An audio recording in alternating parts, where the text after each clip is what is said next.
It wasn't a massive mountain. Not Everest. Not Kilimanjaro. Just a hill with a name. Local. Modest. Quiet. The kind of trail people did for exercise or selfies. But to them, it might as well have been 1,000 feet of doubt. Because it wasn't just a hike. It was a challenge. To the voice inside that had been saying, for months now, you can't. You won't. You're not strong enough. They weren't a hiker. Not really. They didn't have special boots or trekking poles.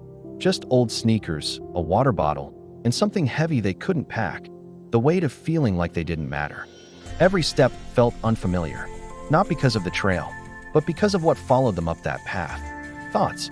A storm of them. You're wasting your time. You'll never finish. This is just another thing you'll give up on.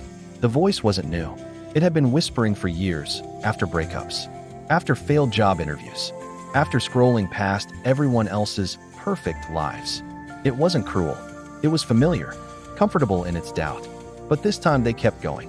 Not fast, not heroically, just one step, then another. Halfway up, they stopped to breathe. Not from the incline, but from the thoughts. They sat on a boulder, wiped sweat from their forehead, and closed their eyes.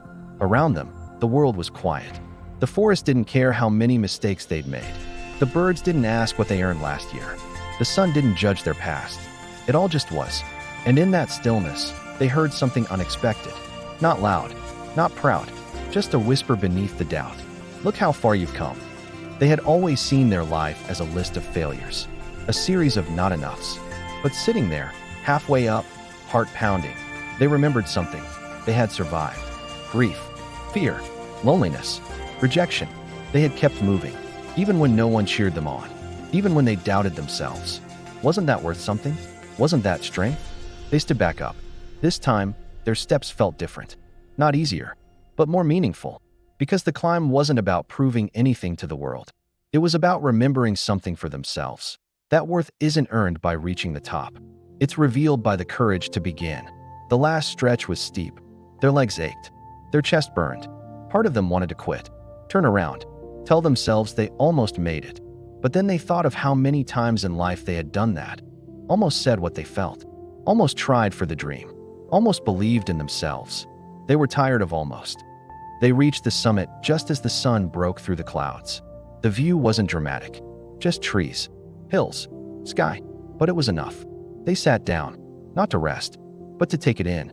The air felt cleaner. The noise inside was quieter. And that voice, the one that always told them they weren't good enough, it was silent. And they didn't cry. They didn't raise their fists in victory. They just smiled. Because in that moment, they weren't chasing worth. They were being it. Not for achieving something, but for showing up. For walking with their doubt instead of letting it lead. For choosing to climb when everything in them said, don't bother. That was enough. Not perfection, not praise, just presence. When they walked down, the mountain didn't look smaller, but they felt bigger. Not because they reached the top, but because they stopped believing they belonged at the bottom. Maybe you're facing your own climb. Maybe it doesn't look like a mountain. Maybe it's a conversation you're afraid to have. A dream you keep postponing. A version of you that feels out of reach. Here's what you need to know. You don't have to climb fast. You don't have to climb beautifully. You just have to take the first step.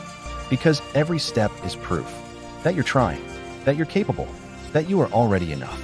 And the mountain didn't define you. You did, one step at a time.